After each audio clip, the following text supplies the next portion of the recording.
What? Deer would have lived. I don't think so, man. I don't think so. He was all healed up. He was fine. He couldn't walk, dude. He literally came out in the field. He fed from. Yeah, no. I just think it's fun to give him a hard time. Yeah. I was like, Steve's making excuses. So I can shoot a little No, buck. It's wounded. Yeah, okay. No, Steve. I Go shoot. Yeah, he's. I haven't shot a buck that size on purpose in a long time.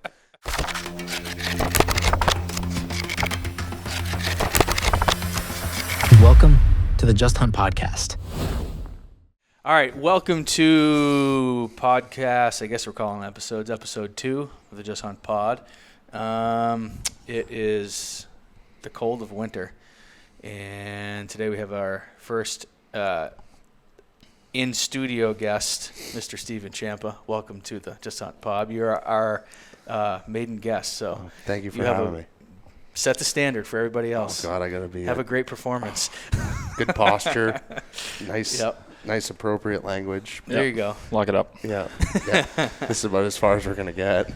Yep. Steve had a great season. Killed your 2 biggest bucks, right? Yeah, biggest Northeast buck and biggest all-around buck. Yeah, 2 very different circumstances, and I think it was interesting. So, wanted to get him on to talk about his hunting in general, but particularly kind of his experience this year, because I think it's an interesting one and a good topic to dive into.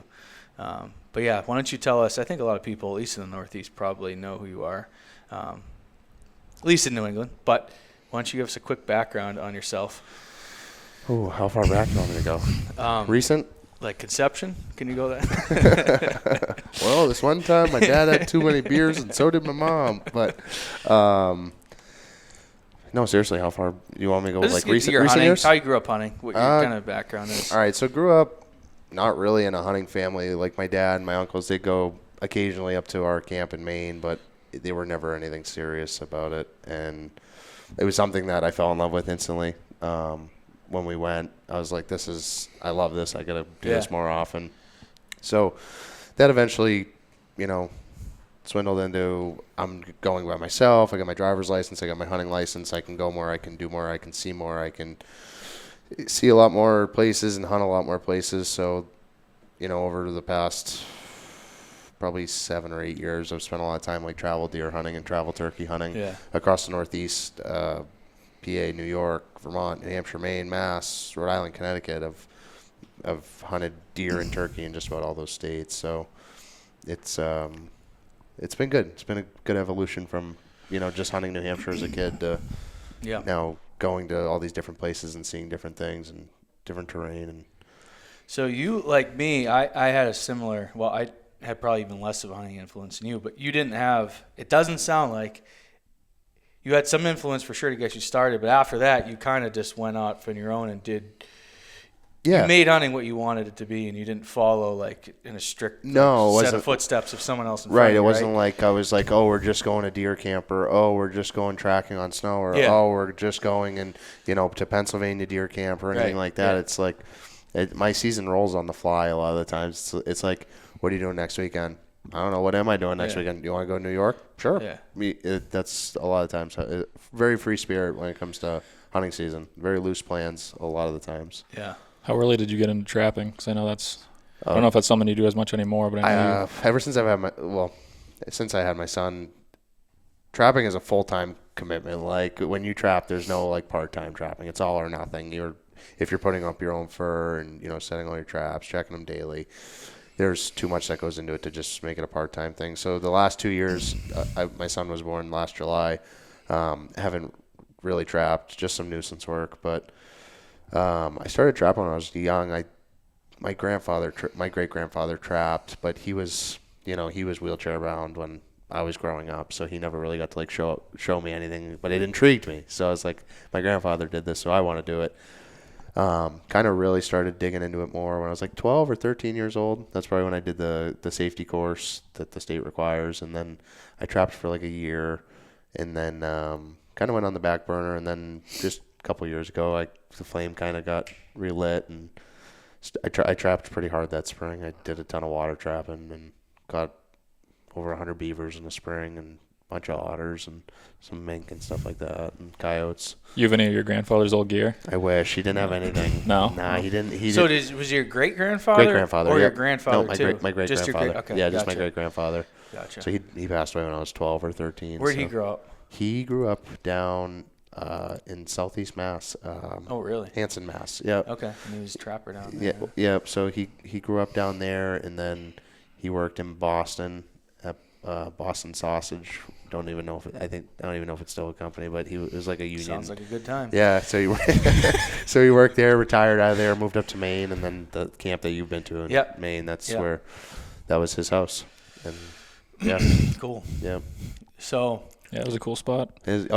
You've been up. Yeah, Yeah, that's how we started our season off. Yeah, Why don't you start with there and then run through the rest of your season? Yeah, why don't actually, you tell us about the season? Yeah, so I mean, spring lot of included. Dead animals in that season. Spring included or just fall? Sure. Yeah, we'll touch on spring real quick. So, spring turkey season was awesome.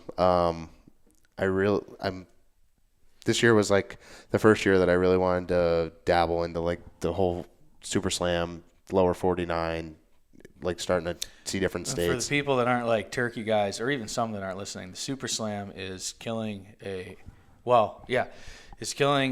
turkey in every state in the U.S. That has turkeys. Yep. So Alaska's the only one that doesn't. The only one, right? Yeah. Right. Yeah. So so this spring I was like, you know what, I really want to start like seeing different states, hunting different terrain, and being places I've never been before for turkey hunting, because it's always like the same years or every year I'm hunting Maine, New Hampshire, Vermont, Mass, Maine, New Hampshire, Vermont, Mass, and this year I ended up hunting in Florida. Shot an Osceola down there, and then I ended up hunting Connecticut and PA, which are two states I don't normally turkey hunt, and I ended up shooting turkeys in all those states and the rest of New England. It was a great spring. Did you go down to Florida by yourself, or are you with somebody? I have a friend that lives down there, so hunted with him down there. So did you do the Northeast Slam then? Yeah. You did. You get it last year? I did get it. Yep. Nice. Yep. So killed a bird in Cool. PA, New York, Connecticut, Rhode Island, Mass, New Hampshire, Maine, Vermont, all in one spring, and Florida as well. But that's not part of the Northeast Slam, obviously. But so do you know if there's anybody else? I'm not. Just there's you. another person, Just but you. Besides that other person, do you know you and I anybody? are the only one that I know of. Yeah. I wasn't even gonna do it, but then you were like, "Dude, you're already like, might as well. you're already 3/4 of the way there. You might as well finish." And so I did. That's right. That's cool. No, it was a really good spring, and then rolling over into the fall. Well, I wouldn't even call it fall. It was summer. It was 80 degrees when we were out there. It was August 26th, I think, was the main opener for bear season. I don't remember the day. I just remember the really angry guy when we showed up. So, long story short, you can pre-bait in Maine for bears. So, my plan was I wanted to shoot a bear early on this year with my bow. I fought target panic for, the last 2, 3, 4 years, and I just never addressed it. So I always just ended up using a crossbow. It was easy. It was the easy way out of addressing target panic, and I felt more lethal with it, and I felt like it was the ethical decision to make instead of, grabbing the bull by the horns and fighting target panic, which I did this winter. And what was the influence on that? Was it Brett? I think it was, and I think it was just... Did he yell at you enough times? No, I really wanted to shoot a Pope and Young deer. That was like, you can ask Brett, I've been saying that for 2 years. Like I really wanted to shoot a Pope and Young deer with my bow. I also feel like, it was that, and then it was just the challenge of the Pope and Young deer, and like, right. Okay, let's climb the next. Not that you hadn't shot deer with a vertical bow. I think you shot them pretty much every year, right? Yeah, so I shot deer every year. But you just seem to like, and it's pretty typical of people with target panic is they just have anxiety around bow hunting and the shot sequence, and if you have a weapon that you don't have that same anxiety with and you feel super deadly, then like you're gonna that's what use I'm gonna use, right? Yeah. So to circle back, I wanted to shoot a bear in Maine this year with my bow because it would be a good way to break the ice on the season and test out new shooting shot process. Yeah, new shot process and shooting foam all winter, all spring, all summer. I mean, I was shooting 2 different 3D courses a week. My wife and my son, we'd throw my son in the backpack or in the stroller. We'd push him around and shoot courses. And your wife in the stroller? Your son? she probably could have fit in the stroller. She's tiny, but so we pre-baited the whole month. I think you could start baiting like the end of July, whatever it was, that last Saturday in July or whatever it was.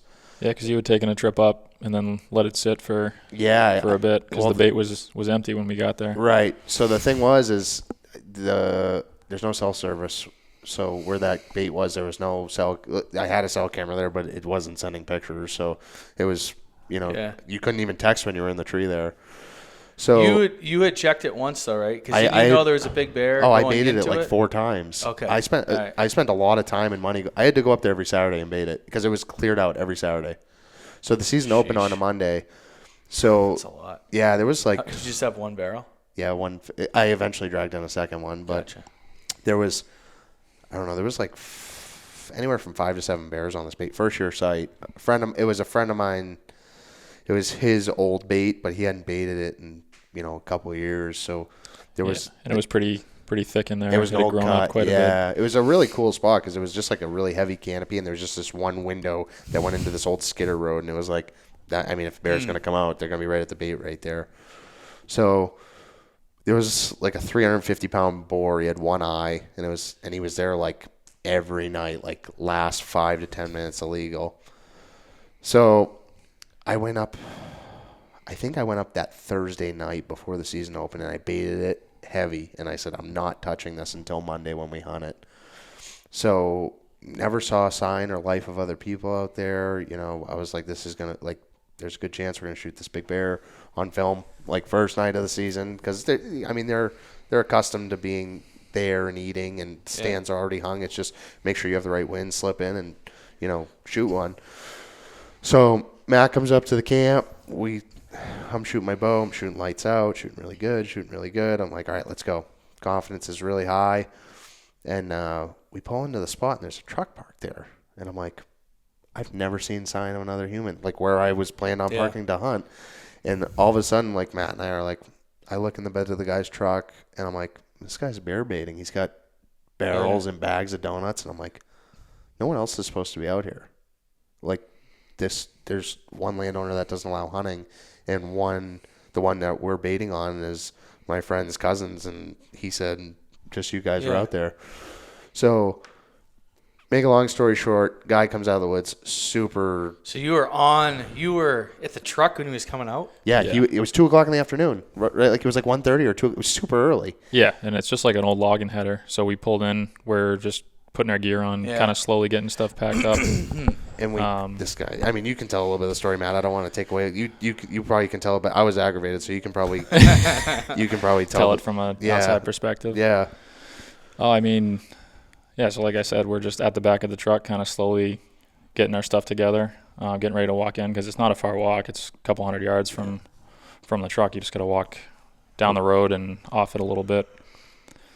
And I don't know who saw him first, but we just look up and there's this guy. And were you walking in, or were you already still at the truck? Still standing at the truck, just about ready to leave. We were parked next to his truck, but see a guy walking down the road with a rifle slung over his shoulder, wearing full camo, and he's got like face paint, black face on. Yeah, black face. But yeah, he just not a typical Maine person that was friendly. No, he was. He was like a shorter or medium-sized kind stocky of build, real stocky dude. Yeah. He's probably like 50, I would guess. Yeah. But just had this real gruff voice, and he just comes over with this pissed-off look on his face, and we're like, he's like, I think he asked us, "You guys hunting?" We said, he's like, "You the ones baiting in here?" Oh yeah. And I was like, "Yeah, that's me." Well, why are you driving all the way up in there every day? And I'm like, I come up here I don't drive up here every day. I drive up here once a week on Saturday. I take a 3-hour drive up here to bait my site and drive 3 hours home. And anyways, you keep going, Matt. You tell it. Yeah, it just we asked him if he was hunting. He said, or obviously he was hunting. Asked if he had any luck. He was on his way out. He goes, "Oh yeah, I just shot one." He said, "Got to go get the 4-wheeler." Got to go get the 4-wheeler. Yeah. Yep. Said, "Oh, did you get one?" He goes, "Yep." Just super vague. Vague. Well, what? Congrats, dude. What'd you kill? He's like, 200-pounder. 200-pounder. Got to go get the 4-wheeler. You're like, "Oh, congrats." He's like, Yep. Not even thanks. Like, hey, good luck, guys. Yeah. No. Super. Like. Then he was, everything. He was just very short, and you could tell he was irritated that we were there, and it just kind of gave a weird feeling. He ended up walking down the road. Steve just like completely deflated all the time and effort and everything, baiting for a month in advance. And made, probably between all those trips, I mean, 30 hours of driving and probably $500 worth of bait into the spot. Right. And we didn't know where he was hunting at that point. And he was about to go drive a 4-wheeler right through the cut that we're trying to hunt. Did you ever figure out where he was at? Yeah, his bait was like 150 yards from mine, and he wasn't even supposed to be there. So what's the law? What do you have to do? It doesn't. You can have a bait right next to someone else's in Maine, but you can. There's no permit? There's no what permit. Is it? It's not like New permission? Hampshire. Yep. Handshake agreement. Hey, Brett, can I hunt your property? Yep. Can I bait? Okay. Yep. So can I bait? It's less formal and like. Yeah. So. He was saying, I'm not going to say the property's name or the town we were in or anything, but the guy he said that he had permission from was my friend's cousin, and he did not give him permission. So, did he know who the guy was though? Had he talked to him before? He said, I'm trying to think of how to say this. So on Onyx it says one name. It says that his last name is one thing, but his last name is really something else. So that's how I caught the guy in the lie, because when I was relaying the message back to my friend was like, "Yeah, that's not even his last name. That's his first name." And the guy was trying to say he was talking to this person, said person. So he was just reading them off the map. Yeah, he was just reading off of Onyx. So he lived right down the street. He lived it was a dead end road, and he lived on the dead end road, and he drew a moose tag. So he's like, I want to get the Maine Super Slam or Maine Slam or whatever. Okay. So a bear is part of that. So he killed his spring turkey. He got his bear. He needed to get a deer and a. So did anything ever come of that? No, I didn't. I didn't pursue the issue. But like Matt said, when we got in there, man, all the wind that I had so much, like I said, I'm gonna kill this 350-pound bear with a bow. I've been fighting target panic all year. Like this is gonna, or the past couple of years, this is gonna be just awesome. Like it's gonna happen. And as soon as that happened, the guy shot it. He came out. He's like, I gotta come back right by you guys to get my bear out of there. And there was a old 4-wheeler trail there, but the guy was 50 yards from us, if that, on his 4-wheeler, dragging the bear that he just killed by us. And I'm like, we're not going to see a thing tonight. I'm like, Matt just wasted all of his time driving up here. I wasted all my money and time driving up here baiting. And I was. Did you see the bear? Bear, like bits and pieces of it in the jet sled. You couldn't really see. Did you think it was maybe that big one? No, because we asked. We asked him, did it have one eye, and he said no. Yeah, he goes, yeah, I have. Didn't he say? I think he said I have that one on camera too, or something like that. But so anyway, when he left 5-10 minutes later, we're just sitting there, kind of figuring out what to do, and talking to each other off the ledge. At a loss. Or at least I was talking to Steve off the ledge. He comes back on his 4-wheeler. We hear him coming. He stops. Again? Well, no, just this is when he's recovering the bear. Okay. Before he had driven by. Yeah. Oh, okay. He went and got the wheeler, stopped again, and his entire attitude had changed. He stopped. Oh yeah, when he came back. He talked to us for like 15 minutes. Oh, what are you, the camera guy? Oh, dude, good luck. I hope you shoot him. It was just really strange, man. This guy was irate when we first saw him. I literally thought we might have gotten into a physical altercation with this guy. And then when like Matt said, when he came back, as we're heading to go out to the bait, he's like, oh yeah, I saw you guys were baiting in here, so I didn't want to be super fussy because I wanted to complete my slam, so I just shot the first bear that I saw. That one came in at 2:00, and I shot it. So I was like, hey, good for you, man. I was like, congrats. I wish you good luck on your slam. And really, deep down, I was not that I was jealous or anything like that, but just the way he came across, when we first saw him. I was if he's not even supposed to be there. I mean, is he allowed to drive a 4-wheeler on that? I don't know how Maine works. If it's if it's New Hampshire, you have to have written permission no matter where you go. But I don't know how it is in Maine. Right. But yeah, I just never pursued the issue. But yeah. So anyways, we go sit in the stand, and I'm just like, we're not gonna. I'm gonna shoot the first bear I see. I don't care if it's 40 pounds. I got all this, not literally, but I'm like, we got all this money and time and just an investment in that setup. Yeah. So there was a little spotty thunderstorm that came ripping through. And then it got beautiful after that. And then it got beautiful. Yeah. And our wind was perfect the whole night. The wind was just blowing right, out of that cut into the woods where we were. And we were sitting right on the edge of the cut, and the bait was 18 yards. It was close. Some of the worst mosquitoes I've ever experienced in my life. Oh, yeah, they were brutal. Was there water around? There was little Yeah. Just typical That's main what I'd say. runoff everywhere. Yeah. But anyways, we're in the tree. It was, what was it, the last half hour, I think? Yeah, Yeah. it was dark. Yeah, we're sitting there, and all of a sudden It was getting dark. It was the Blue Jays and the Red Squirrels start typical. You hear the Blue Jays going nuts. Oh, and the Red yeah. Squirrels. And I'm like, Matt, I got a feeling something's coming. And then I thought I heard something, and I'm like, sure enough, what did they weigh? 133. It was dressed. It was a 133-pound bear dressed. But anyways, I see it step out, and it comes out and it looks right up at us, and the bait barrel's Really? gone. Oh, the thing came right out, and we're in a pine tree that's twice as wide as me. This is huge. I couldn't see around the tree. I had to lean to see I wonder, to see Steve. Do you think the strap for the camera arm didn't fit around the tree, so I had to. Huge freaking ogre. He saw my body? mullet probably. He's like, dude, this guy, I want this guy to kill me. He's got a sweet mullet. Not anymore, but if someone's going to kill me, it's going to be that guy. So, anyways, he comes right out. He looks right at us, and then the bait barrel's gone. That big bear must have broke it off the chain or whatever. Oh, so when you got there, the barrel there was no wasn't bait. even there? There was no bait. So it was just. Oh, that's even worse. It was just like an So oil. you- Oh yeah, yeah, dude. It was worst case scenario all around. The There's just bait's gone, the bear. there's just like an oil slick on the ground from all the woods. fry-later oil that I Yeah. put on the ground, and so all of a sudden the bear comes out, and I'm like, Matt, you want him? And this was your first hunt, right?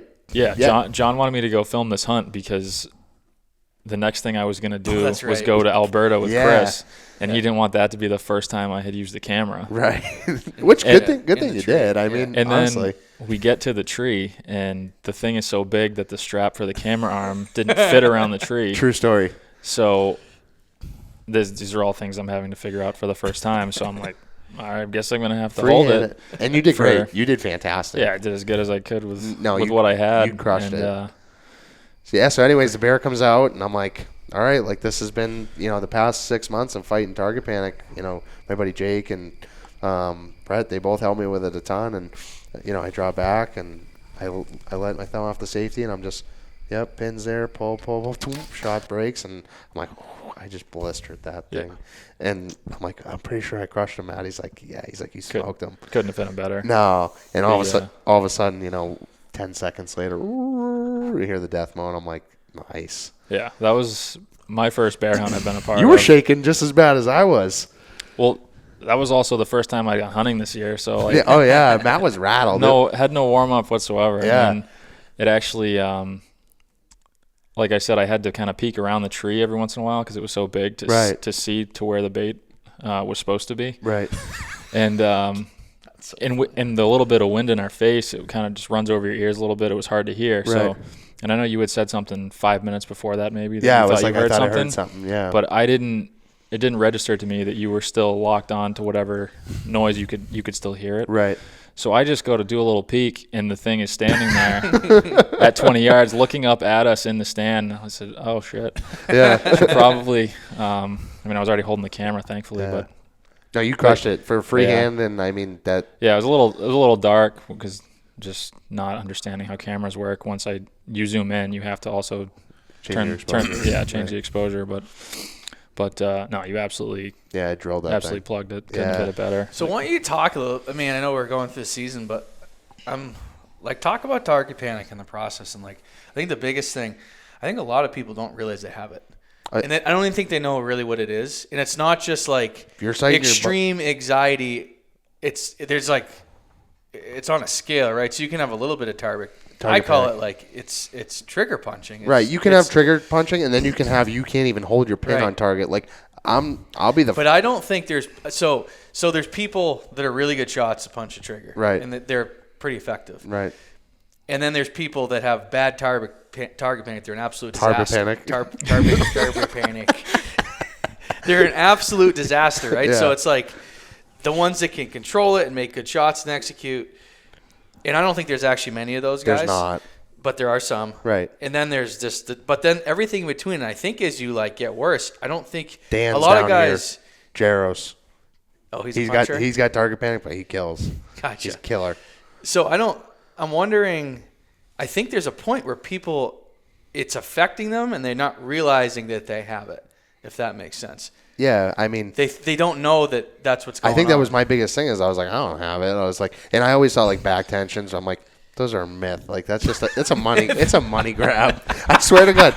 Like I'm like, it's a money grab. Those back tensions are just. They're just, I'm like, it's a hoax. Like, you can overcome this mentally, and you can't. Like, it would take extreme willpower and determination to, shoot a thumb release and not, either be a trigger puncher or just as soon as your pin is somewhere, slap the trigger.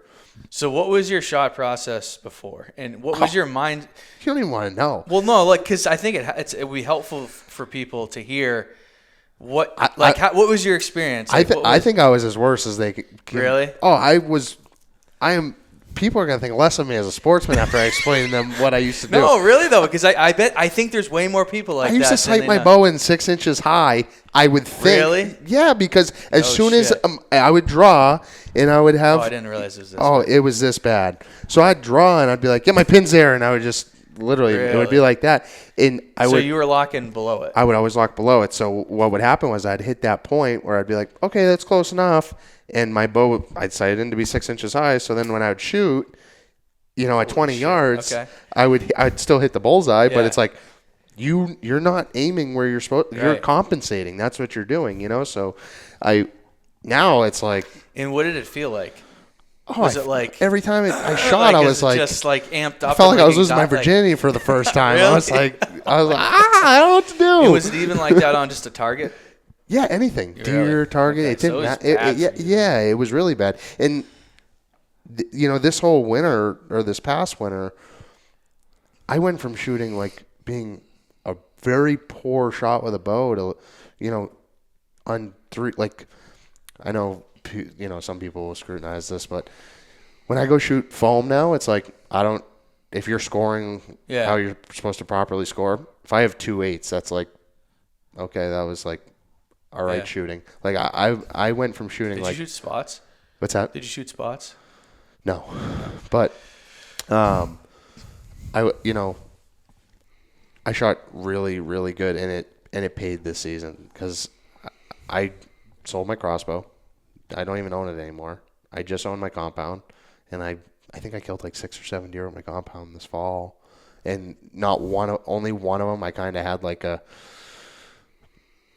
wouldn't even call it a dilemma. I think it was just fatigue because I was drawn on the deer for like 2 or 3 minutes, and as soon as I took my thumb off the safety, luckily I made sure my pin was like somewhat in the wheelhouse where it was supposed to be. And I think I was just exerting so much energy being at full draw. As soon as I took my thumb off the safety, the bow went off. But every other deer was like, pins there, yep, safety's off, pull, boom, hit the deer right where I was aiming. What's the difference?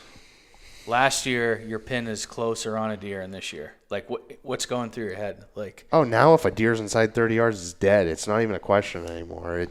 My confidence is just, and not to be like cocky or egotistical, but it's just. You and my buddy Jay Crowley, you guys have helped me develop that, shot process.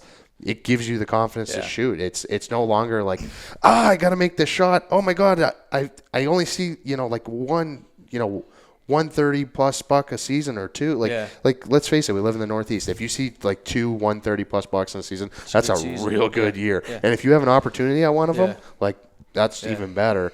So it's making those opportunities count now versus counting the opportunities. So, but anyways, it's just one of those things where so you shoot that release right here is not a back tension. No. This is the release I shoot. I shoot it with back tension, but it's not a pure back tension release. Right. I never had target panic like you're talking about, so that's pretty bad. But I bet there's way more people that have it like that than like care to admit, or they just don't realize that they just think that's normal. I never had it bad. I was just a trigger puncher. I just punched the trigger. I didn't really have the bad anxiety, but like I was inconsistent. Right. Like one day I'd be shooting and I'd be shooting like 3-4 inches high, and the next day I'd be low, and I remember just like moving my sight every day. Chasing your sight like every day. And I'm like, this is not how it's supposed to be. Right. I should be able to sight in my spend 3 or 4 days shooting to get my I could go pick my bow up right now and it would shoot. Right. Yeah. And I haven't shot it in 2 months. Yeah, it was not like that. And I remember I just was like, there's got to be a different way to do this. And I remember I I said, I'm going to stop doing this. I'm going to shoot with back tension. And I just I remember the day and the time I was going to Iowa for the first time. Yeah. And I was like, I just want to bow hunt during the rut. And I was like, I just want to not have to worry about that. And I'm doing it for the season. And so that was in 2015. So It's that buck, right? Yep. So 2015 was the first year. So it's 10 years now that and I can honestly say, I don't think I've punched a trigger in 10 years. And so it's not, in my mind, it's not even a pathway in my brain to punch. Right. It's not how, it's just pull, watch the pin, pull, watch the pin, watch it, boom, and it goes. And don't get me wrong, I've punched it just to punch it sometimes. I'll be messing around and just, right. But there's never been a serious thing where I'm trying to execute the shot. And it's helped me tremendously, but I didn't have as bad a target panic unit. It's good to hear people's processes and the difference.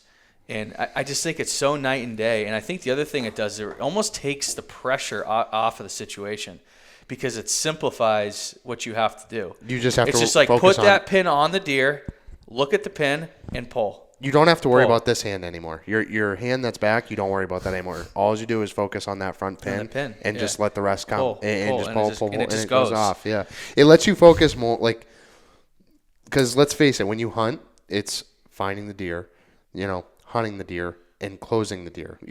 Making all the, and then there's drawing on the deer, shooting the deer, and making a lethal shot on the deer. So it's not just, yes, I guess if you call it's hunting as a whole, but it's two separate situations. So now instead of, oh shit, I have to make a good shot on this deer that I might only see once this season or have an opportunity at once in the season, it's just, I don't worry about that anymore. It's just focus on you're going to execute. Yeah, I know. If you get the opportunity. If I get the opportunity, and it doesn't happen. I've missed even a couple, since I've shot back tension. Oh yeah, it happens. Yeah, it happens. But it's not because I didn't execute the shot I wanted to execute. It was something else. Misjudged yardage, didn't hit whatever. A blind. Yeah, hit a blind. Yeah, something weird. So deer on high alert. I had that happen to me this year. Duck, I had a deer this year that was 34 yards, and I just shot a doe. This was in Mass. It was early October. I had a doe come out 18 yards, drilled her, and then they all kind of dispersed, and then I was like, I still got a doe tag, so I knocked another arrow. Here comes this deer 34 yards broadside. I drew, and I was like, this thing was like the Matrix. It was like, they're incredible. Oh, I watched some of them. It's crazy what they can on high alert too. Anything 30 to 40 yards. That's a bad distance to shoot it at. A deer on high alert. It's awful. I'd rather shoot at 50 or 60. Right. Yeah, because they're coming back up at that point. Or they just don't react. Right. I just think you're in that bubble. So I think deer from probably out to 50 jump out if they're alert and they're crackhead deer, which a lot of them are. They jump out of their skin. Yeah, they jump out of their skin. The difference up until it depends on your bow speed and whatever. But really, the bow speed is not as big a deal for this as people think. Up until maybe 25, 26, 27 yards, they really can't move out of the way fast enough. Right. They still will. Even that buck I shot at 18 yards in Ohio dropped 4 inches at 18 yards. So he reacted. After you get past those high 20s into the 30s, now that they react the same, but now the arrow is still on its way, and they have more time to duck, react. And it really makes a big difference.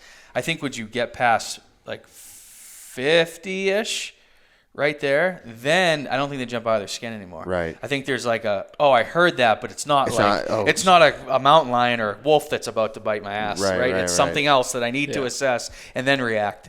It's they just freeze rather than jump. Exactly. And they still move, but it's to this arrow coming and the sound after, and then they don't even react until the arrow's on them. I agree. I've seen. Yeah. So it's almost better, I think. I rather shoot at a deer at 50 than 33. Legitimately, that's a crazy thing to say, but I'm serious. I do not like shooting at that distance. Like you said, 33, 30 to 35 is that's a tough window. You got to hold low. I don't care what anybody says. You have to hold low on those things. And that's something that comes with experience because some people say, oh, you have to hold low on every deer. No, you don't. A deer at 18 yards, you just put it right where you want to shoot them. But it's reading the body language of the deer. Oh yeah, if deer has its head down, you're not going to shoot at middle lung. Right. The thing's going to drop with its head down, and all of a sudden the string snaps off. Their natural instinct, they're in position to drop. Yeah. But if they're heads up at 18 yards, I'm putting it right high, high heart, low lung, boom, and I'm going to let it fly. But Go ahead, Matt. Oh, I was going to say a couple of years ago, I was hunting back home up in Vermont. I missed 2 deer in the same sit. Yeah. That was fun. Cagiest doe, one of the cagiest deer I've ever seen. Took her 45 minutes to get the last 20 yards into the field. She just sat there and watched, and she'd take half a step, and she'd stop again. You know those ones are going to duck. That one's going to duck. You're going to die and you're going to duck. She was at like 29, and she dropped about 8 inches and just skimmed right over her back. Yeah. And then another hour later, had a little buck come out and just misjudged the yardage on him. Yeah. But gave him a haircut on his stomach. So. But short of the ducking or the misjudged yardage or whatever, something weird happened hitting a branch, I feel like you're gonna execute that shot, and your groups and your margin for error is so much smaller when you're shooting like that. Like you may not hit like the X every time because really it depends on your pin float. Right. And you're watching that, and that's the other thing you have to get used to, is watching your pin float and be okay with it's not just buried on that X. Right. Because it's very often doesn't do that. There's not one person in this world. I mean, I think some people, in certain days, man, I feel like I can hold I'm like, man, that thing is pretty damn still. It looks Right. right. Some days I'm like, ugh. You shoot through it. You say, Right. that's okay, whatever. Right. Like, just keep watching that center because your mind is continually pushing that pin back to the center. The second it leaves to the right, subconsciously, the second it goes right, it's pushing back. Right. So by the time that shot breaks, even though it looks right, it's starting to push back, and you actually end up hitting center way more than you think. Right. And your groups just go, they're so consistent, and maybe they're not all stacked in like this, but they're just so consistent. Right, like you said, you're shooting a 2.5 inch group at 30 yards, and it's like, okay, I might be an inch out. But you're never going to be 4 inches off. No, that's the thing. It's still a dead deer every time. Yeah. It's unless you said something catastrophic happens. But for the most part, I mean, I wouldn't want to be a deer. Like after going into this season, I was like, if I draw my bow on you, you're in trouble. Right. And if it was a good feeling to have. I always felt like trigger punchers, target, whatever you want to call it, people that have a go command that's like pins there, make the shot go. Yep. They oftentimes they make really, really good shots or really, really bad shots. Right, and that's what's in between. and it was just the inconsistency is just for me not acceptable. When you shoot with back tension, you just always make good shots. They're always like good, solid. Because you can't execute a bad shot. That's the thing. Well, if you get the pathway and you do it properly, right? It's just so consistent. And then, like I said, I mean, I haven't shot at a deer and said, I just blew that shot. Right, it's like right. I executed it, but I was off on the yardage, or I hit the blind, or whatever happened, or the thing ducked 12 inches. Well, I thought you did that in Ohio in your GoPro footage. It's like, we just killed a giant. Throws the ball back on the That was just disbelief. It just happened like that. When I watched it, I was like, did he miss? No, you just sent me pictures of the thing dead. Just killed a giant. I just was disbelief, like, get out of here. Shaking the head and everything, just couldn't believe that it worked after all that. I was like, I can't believe that all this happened like that. So you shoot a back tension release. So describe to people what that actually is. So like the mechanic, how it works. So instead of, let me see that. Having a trigger. Right. So a release with a trigger, you set your trigger and then. And even a thumb release, that still is a trigger. Right. And, you pull on your barrel, shot breaks. Well, with a back tension, there's nothing to set. No mechanism. No mechanism to set a spring to hold to hold your string. It's just a loop. And what there is instead of, drawing back and pulling a barrel to get the shot to break, you're holding a barrel as you draw, which is a safety. So you're holding, the whole time you're drawing, it's a mind fuck for a lot of people. So you're holding your trigger, pull. You're gonna settle, and then once you're settled, you're gonna take your thumb off the safety, and then once you're just like Brett said, you're just gonna subconsciously keep that pin right on what you're aiming for. Pull, and tighten your shoulders. Boom, and the shot's gonna break. Right, so you're pulling basically what I try to do is I try to put my back elbow back and up is where I pull. Right. And so you tighten like your scap. Right. And that's what breaks a shot is that extra tension. Because your holding weight is what you set your holding weight on the release. So you set the release to to break at a particular tension or weight. So, and you have to, did you mess with yours? Yeah, we did do, okay. Yeah. So, you get a bow scale, and this one will, this is just one from Last Chance Archery. I think it's pretty cheap. It works pretty well. It will record your peak weight and your holding weight. So your peak weight is the basically the front end of your draw cycle where you have like that 70 pounds, like right where you're pulling that 70. Then your holding weight is how much weight you're holding at your full draw, and that depends on your draw weight and then your let off. So if you're, maybe like 15 pounds. Yeah, I think pretty mine was common, like 13, 15, 17, whatever. yeah. Somewhere in there. We'll say 10 to 25 pounds, something like that, depending on your weight and your bow. Right. So you set your release to break, say, 2 pounds or 3 pounds past your holding weight. So you can hold it full draw without pulling, and it's not going to go off. Right. Most of the time, but unless you're just amped up. There's situations, and that's why the repetition of your shot process helps this work. It's probably at first, you've had times, I'm sure, when you started, where you take your thumb off. It goes. Yeah, and then I'm sure you had times also where you're pulling and you're like, what the hell's going on? And it's your form. What's happened usually is your front shoulder. Front arm. Yep, you drop the arm and your shoulder comes like this, and you're collapsing your front end. So if you have proper mechanics, this works really well. But what it does is that you don't know when that thing's going off. Right. You don't know when you can't feel that, I'm at 15. It's not like a hinge where you hear the click. No. You're just there, Yeah. and it's just keep that pin on that deer. That's all you have to worry about. And just pull. And as long as you have that pin there, you're going to hit where you're And it's essentially it's impossible to punch a trigger. It is. So it prevents you from doing it. And then over time, it's like I said, it stops that thought process and that option in your mind to punch a trigger, I think. And maybe you said you're going to keep shooting one. Oh, yeah. I think at someday you'd be able to, but I mean, there's no reason not to shoot it if it's working for you. Right. I've found myself, like, I'll pick up my thumb, I have a... You do? Yeah, and I found myself, like, I'll get 3 good shots out of it, but that 4th shot... Really? Fourth shot, I'm like, don't do that. They're like, bad habit. See, I don't have it anymore, and I maybe I'm unique in that, but I shoot it the same way you do as far as how I execute the shot. The difference is I have my thumb here, right, and there's no motion of my thumb like this, right. It's all subconscious back, it's all motion. What it is I'm pulling, and as I pull my hand, the release is actually building pressure on my thumb as I pull, and then it goes off. Right.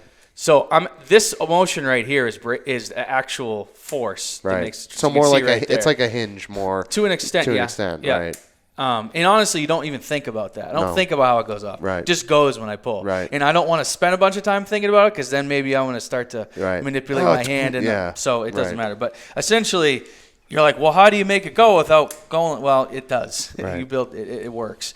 And I've been able to be really successful with this. The only benefit that I would say with this one is that if there is a situation where and I don't think people say this, I've never had it. I think it probably does happen, but like if you need that shot to go like right now, like maybe you draw and you can tell he's leaving, like whatever, behind a tree, whatever it is. But I haven't encountered that ever in 10 years, so I don't know that it's really and I haven't with the back thing. tension. But this was only year one. That's the only time where I can see having that trigger, but I have it. And I could be like, if I need to, I have to make it go. I mean, I can, but I haven't needed to. So I don't think it's these 8 does at 10 yards are about to get out of the window real fast.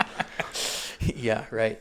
Okay, so anyway, I just want to talk. I think that's important. I don't think people know, particularly I don't hear a lot of guys talking about that around A lot of here. people are too proud. Like, I feel like they're too proud to, like, be like, I have target panic, or, they just feel less of a hunter. And it's like, no, address it and just fix it, and it pays dividends every time. Yeah, and it's not really much different than shooting a rifle in some circumstances, right? Like if you're trying to shoot a precision rifle, it's very similar. Very similar, yeah. But anyway, can you hand me that water real quick? And yeah, brother. Let's take a little water break, at least for me. My mouth's good. Okay, so we're back from water break. So you had the beat target panic. Yep. Got that first one under the belt, broke the ice. Yep. And then how did it go from there?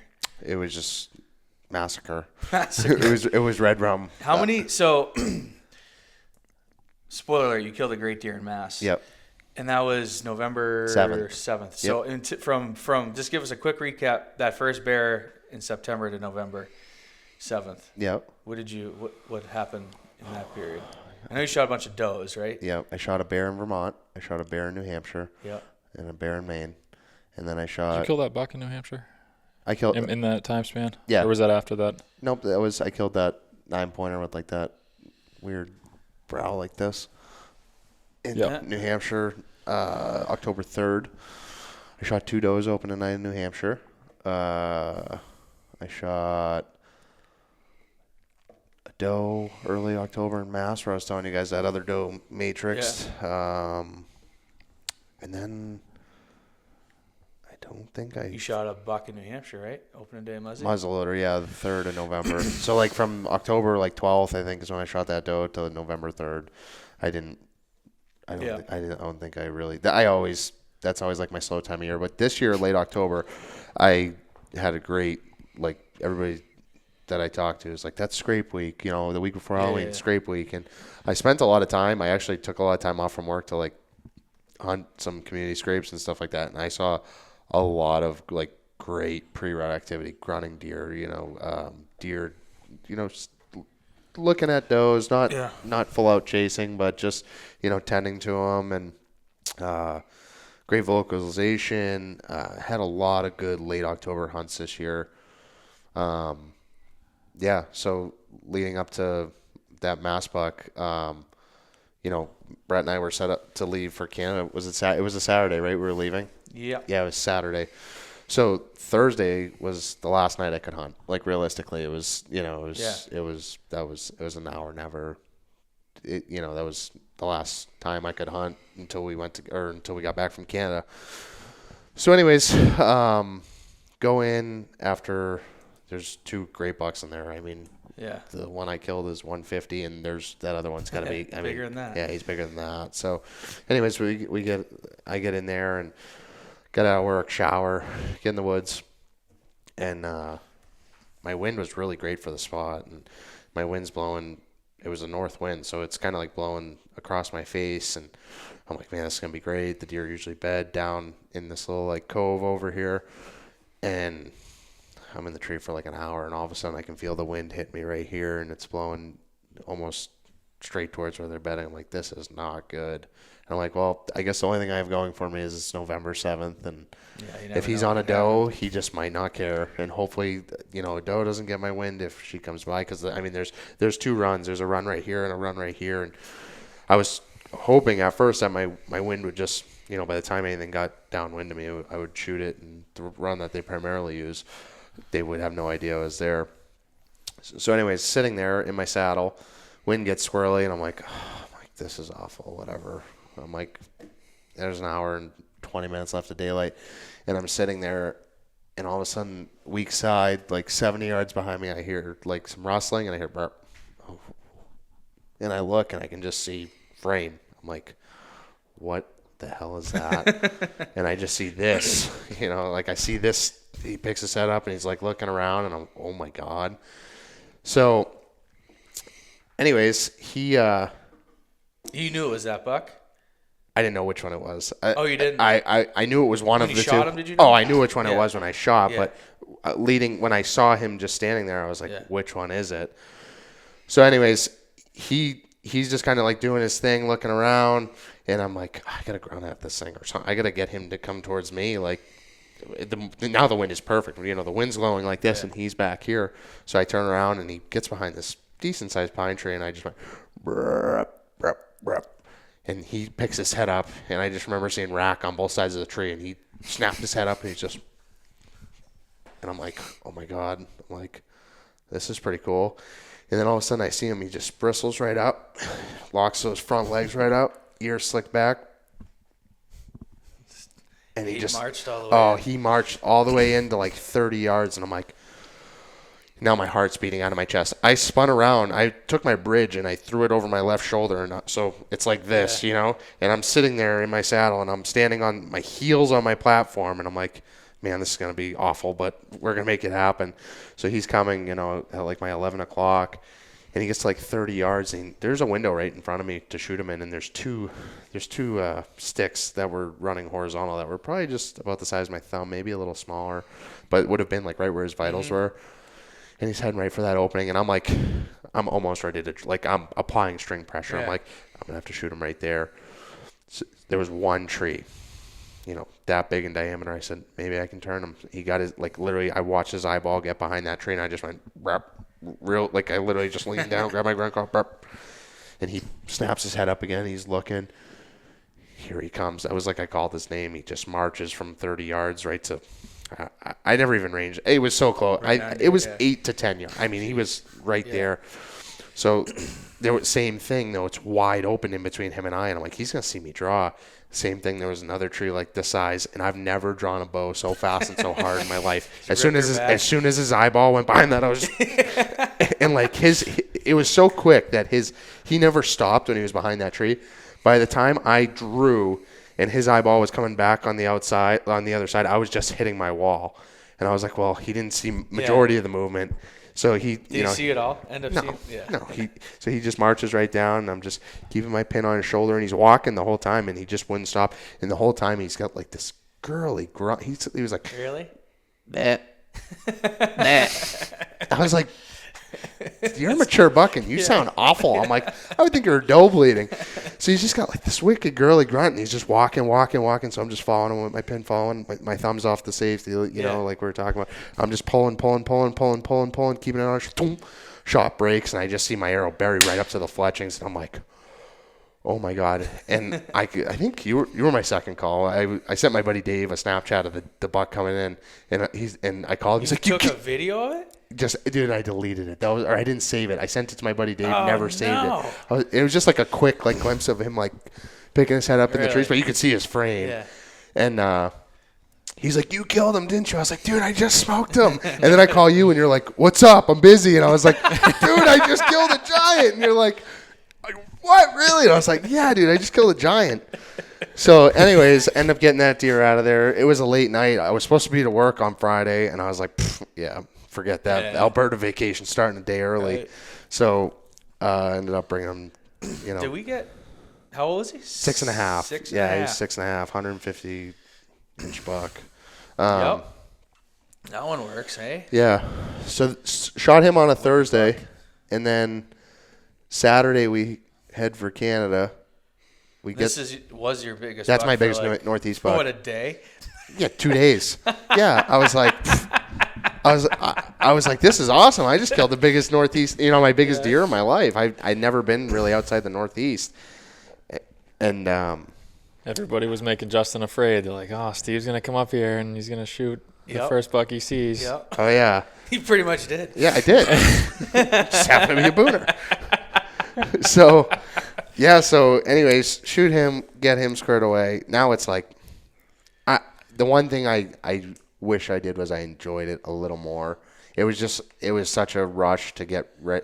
But we had been, you and I, leaving. yeah, you and I were planning for Canada for what, 6-8 months. We were predetermined we were going to Canada. So it was like, I killed that deer, and I got to enjoy it that night. And I literally spent 2 hours in the woods with that deer without even calling anyone or texting. Yeah. My phone was on 4% when I shot him, per usual. Steve move. Phone was pretty much dead. But I'm just like, I'm just going to hang out with this thing. This is, and this goes back to that goal of wanting to shoot a Pope and young deer for the last 2 years. I finally did it. Yeah. And it just meant a lot to me. Not many things in this world hit me in the feels, but that was one of them. My hunting goals that I set, and when, I reach them, they're something that I really cherish. So anyways, get him all dropped off, squared away, go home, pack our bags pretty much, come here Saturday morning at 8 o'clock in the morning or 7 o'clock in the morning, whatever it was. And we were driving to Montreal. So we get up there Saturday night. There was an orgy in the hotel room next door to us. In Edmonton. In Edmonton. Yeah, Edmonton. Yeah. That's legit. That was legit. That happened. True story. That happened. True story. Orgy in the room next to us. Like, oh yeah. That was full blown. That happened. Full blown, like rotating door, people Yeah. coming in and out, like people talking about it. Oh yeah, it was. It's just like in I never heard old the school. story. You ever heard this I didn't story? hear the story. Oh, we'll tell you Yeah, after. it's a little bit- It's a little bit little bit- raunchy for the podcast, but it's true story, man. legit, like the old school scene when the guy's like, "I am here for the gangbang." Yeah, it was that was literally literally that. that. It was And literally that. No exaggeration. No exaggeration. So we heard that all night long. Did Chris coordinate this thing or what? Chris was loving it, dude. Oh, I bet he was. Oh yeah, sick bastard. So, anyways, get rolling to the camp where we were hunting out of on.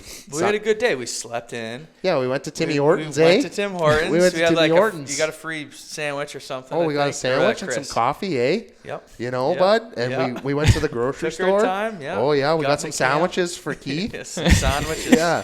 So, anyways, yeah, we get into camp, eh? And you know these guys from the States, they don't know fuck all, but we go into the camp, eh? And we're gonna go shoot our rifles, and then we're gonna go sit in the blinds, Yep. eh? So, anyways, enough picking on those guys. They're great. They're great guys up there. Everyone in Canada is super friendly. They love shitting on the Americans, so it's somewhat a little bit. Yeah, it's all in good fun. It's all in great fun. So, anyways, we get up there Sunday. We go up, shoot our rifles, and we went out. It was one of those nights. Like we both said it before we went out. It was just had like that feel to it. And there was nothing about the night that was particularly. it like was just Bucky. cold. Just something. It was a felt little good. on the cold side, but not for Canada. Yeah. But there was the end of a front. It was it rain or snow? It was snow, right? We had like mist. Remember, it was like misty that In morning. Edmonton, it was, but it was all ice. Remember, we were all looked like we were drunk walking down the road to Timmy Hortons. Yeah, you're right. Yeah, and then Yeah. And it was that- like a and weird Justin's- icy mist thing or something. Did that Yeah. a couple Then I days think while it you guys stopped. were there. yeah, I was Yeah. only there 2 days, but Well, when I was when there. Brett was there, yeah. You know. So we get out, we shoot the rifles, and we're like, man, it just feels like a deery night. And we get out there, and 5 minutes in, it's like, oh, here's a doe and a fawn. Wow, that was quick. 2 minutes later, oh, here's another doe and a fawn. Oh, here's another doe and a fawn. I'm like, it's 1:30 in the afternoon. We've already seen 6 deer. Oh, there's a buck chasing a doe. It's 1:30 in the afternoon. I'm like, what? Anyways, It's not like New Hampshire. no. I mean, I've never even been to the Midwest. So this was like Yeah. my first experience outside of the Northeast. New York is as far as I've gone. I've gone to Maryland, but And you were in a pretty special farm. Yeah. Really good. I mean, we both were, but we're in a really, privileged ground. really, really a good area. Yeah, I In a mean, good spot. We knew there was 2 bucks there that we wanted to shoot, and one of them was just a 4.5-year-old, 154-inch that's right. deer. But Yeah. Okay. no, yeah, it was Justin. We had a little bit of debate about Steve's deer, whether he was big enough and mature enough to shoot, and he checked the boxes. he was. He ended up being plenty big and mature. Yeah. So, anyways, we get out there, and it was just deer, one deer after another pouring into this. It was oats there, right? Yeah, it was oats. I think so. Yeah, It was it was oats. Yeah, so just nonstop activity, and there's all like I've realized it just from hunting around here. It always seems like bucks come out in the field from like the lowest spot, like those draw like swaley areas. Yeah. Like that's right. That's where all these deer were. Not all, but some of these deer were coming out of. But every buck came out of that spot except one, and it was like prime time, half-hour legal left, and every single deer in the field just went like this. And I was like, well, there's either a moose coming out, Yeah. a Or wolf, coyote. or Yeah. big bucks coming. And I just happened to just see, I see just rack and just huge body. And I'm like, whoa. I'm like, that's a good one. How So, far away was he when he you was stepped like out?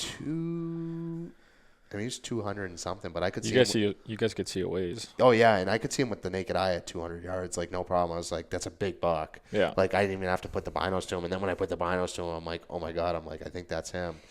And, I mean, everybody can see it in the video. And what, my true reaction is a little jacked up. Is he down? But, are you sure? I thought you were 1000%? messing with me. Oh, no, dude. So that was the thing is we were there for We just got there. were just there. It was like maybe an it was hour in like camp. Like if that- land, sleep. listen to an orgy, sleep, Timmy Hortons. Timmy Hortons, go unpack your shit, shoot your rifle, get your hunting shit, get in the blind, and then shoot the deer. We weren't in camp for more than an hour. Crazy. And so, anyways, it's the last legal light. Deer comes out. He dogs a doe up into the top of the field, and it was. I mean, that shot like right as I killed him, it was just like Mufasa. You know, like he's just up on the hill, like proud as a peacock, and he just looks, and it's like, it's your time, pal. And I shot him, and I mean, he piled up right there. But Yeah, let's see that thing. yeah, I mean, Oh, yeah. 100. Have you seen him before? Yeah. You did see him before? Yeah. 170-inch, deer. It's Almost 180. Yeah, almost 180. Pretty special deer. It's an awesome, I mean, just the mass. That left beam just keeps going. It just doesn't stop. Yeah. And the cool part was nobody believed me when I shot him. I was like, No. I called Brett. I'm like, I killed him. He's like, no, you didn't. I was like, dude, I'm telling you, I just killed him. And then I called, Justin. He's like, doesn't answer. Keith's like, did you really get him? I was like, yeah. He's like, is he down? I was like, yeah. He's like, good job, buddy. Look at all those gouges on. Yeah, That on drop the, time. yeah, isn't that pretty cool? It looks Yeah. like maybe a fence or something like Yeah. that, or He's probably keep catching on stuff because it hangs down Yeah, so no low. shit. right. So he was 226 226 pounds, clean dressed. dressed, Yep. no BS. 6.5 years old. 6.5. Both these bucks, both these deer. Both were 6. Yeah, both were 6. So I killed two 6.5 Yeah, year olds, That's freaking awesome. and then he was 178 and he was 226. But What an awesome buck. yeah, I mean, phenomenal deer. I mean, like when you think, I've said it, like when you think of like the Canadian freaking Dream. bush buck, whatever, it's like it's that buck. Right, That's the one. right, Drop tines, chocolate horns, mass, bunch. I mean, that's him. right. It's like hello. Yeah, that's what you envision when you think Yeah. of Canada. It's like the perfect dream buck, and you got him in the first hour. First hour, I was on a roll. I literally, it was That's like, just unbelievable. killed that thing, killed this thing, and I was like, wow. And then, I mean, we killed him Sunday night, and Yeah. we ended up coming home Wednesday morning. Well, Brett hunted and did a little bit of odds and ends stuff around Yeah. Alberta to see some To of the enjoy country and help Justin build a donkey barn, but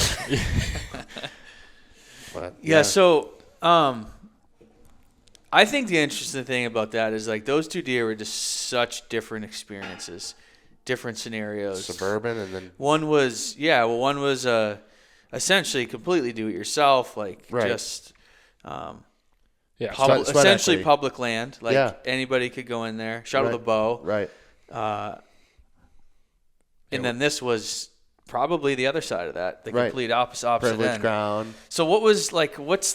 How do you feel about each one? Like, because I've been trying to, I guess, make up my mind about how I've been lucky to experience all Both. ends and, Right. and stuff in the middle Right. and whatever. So I always try to wrap my head around what they mean to me, and they definitely do mean different things. And they're different experiences. Yep. But like, what's your take on it? Because now you've seen both sides of it, and they're and very I had it very there's- close in time too, where I could feel the Yes, yeah. emotion at the same time too.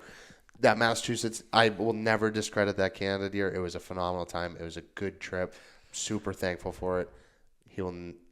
That Massachusetts deer means way more to me because I'm not surprised. I put yeah. the sweat equity into it. I found them, over the summer, scouted, hung a lot of cameras, moved a lot, kept scouting, stayed on top of them. And the Canada deer I didn't have that emotional attachment to them. Yeah. That one I had a ton of emotional attachment to them, and I really wanted to, make it happen.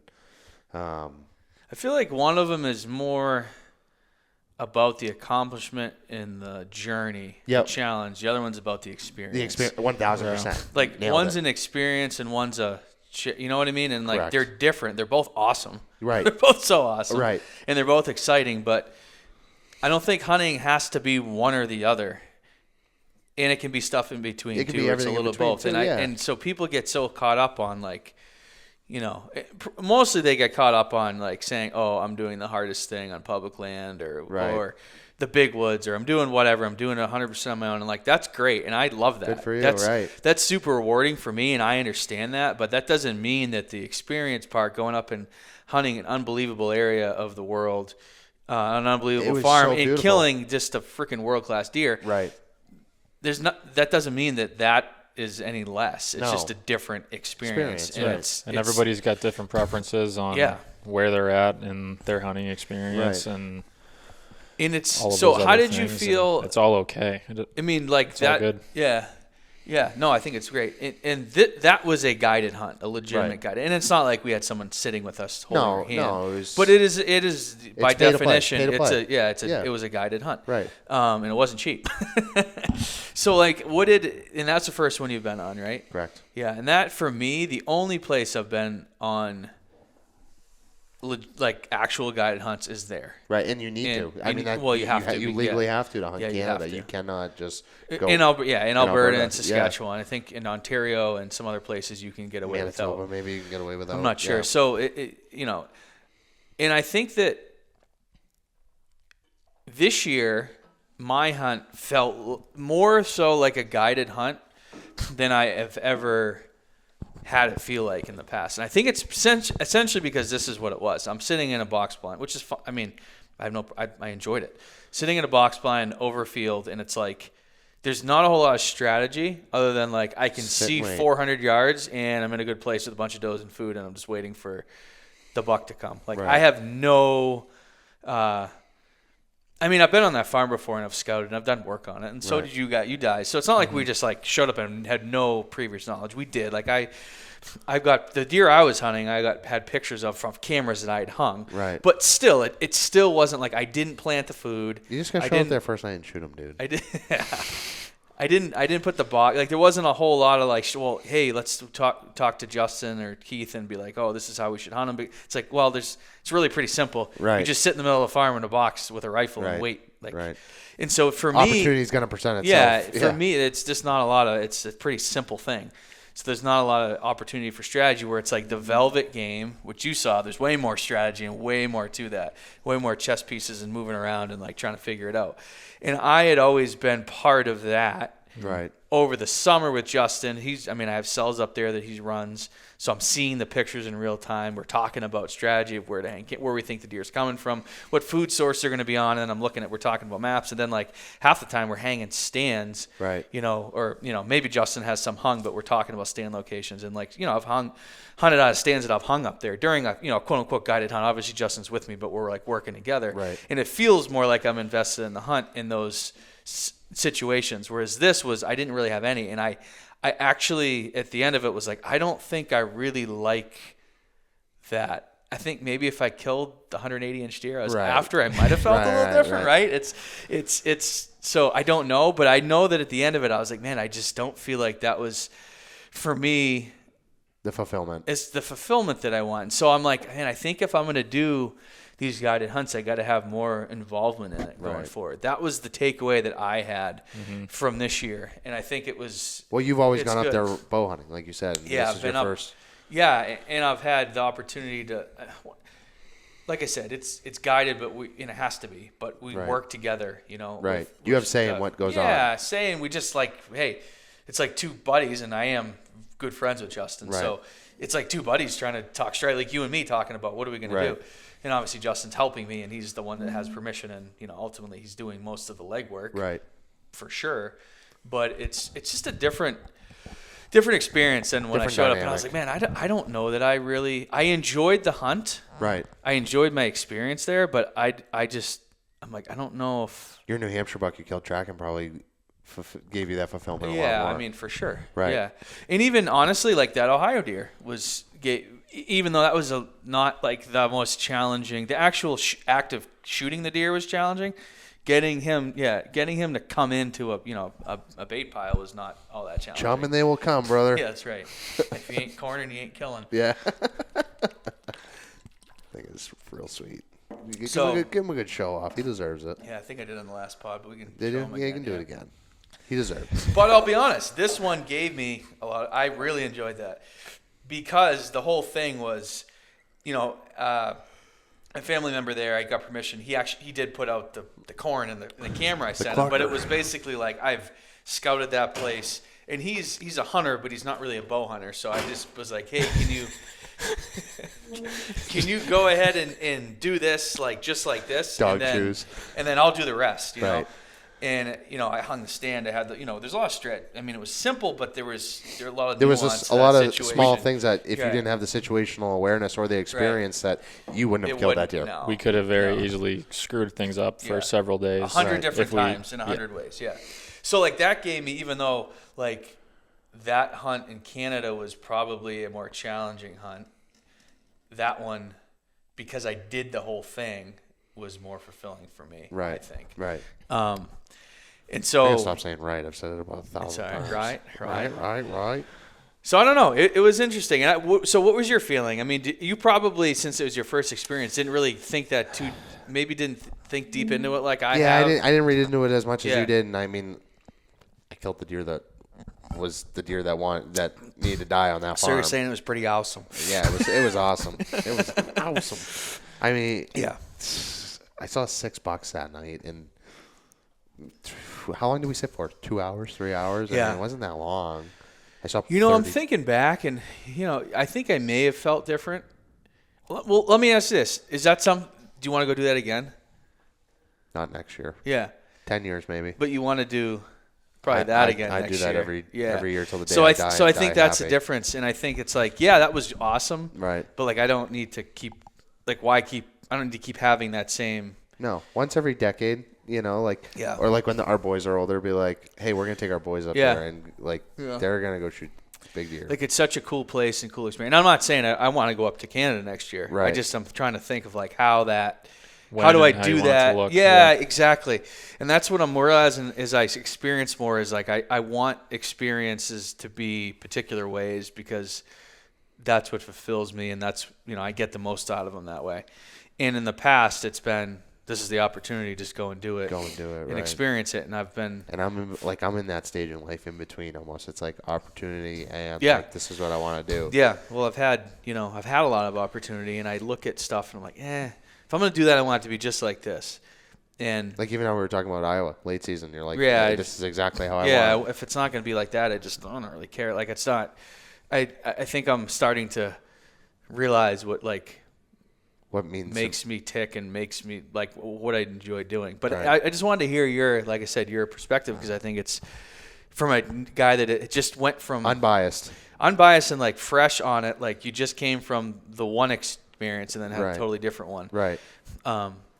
Because some people complain, they bitch and complain when you go and do a hunt like that. Like, oh, And it's like who? Well, okay, You yeah, know how whatever. many deer I've killed in the Northeast? Yeah, right. In my life, I've So you killed one with an outfit. I that killed you paid one for, with an like, outfitter whatever. out of like, over 100 deer that I've Yeah. killed in the Northeast. Leave me alone. Yeah, Like, yeah. I'm good. Like I'm not worried about. I've earned it, my but- keep. Yeah, I have proved myself Yeah. plenty around here. Yeah. I can take one Yeah. one easy one. Exactly. Yeah.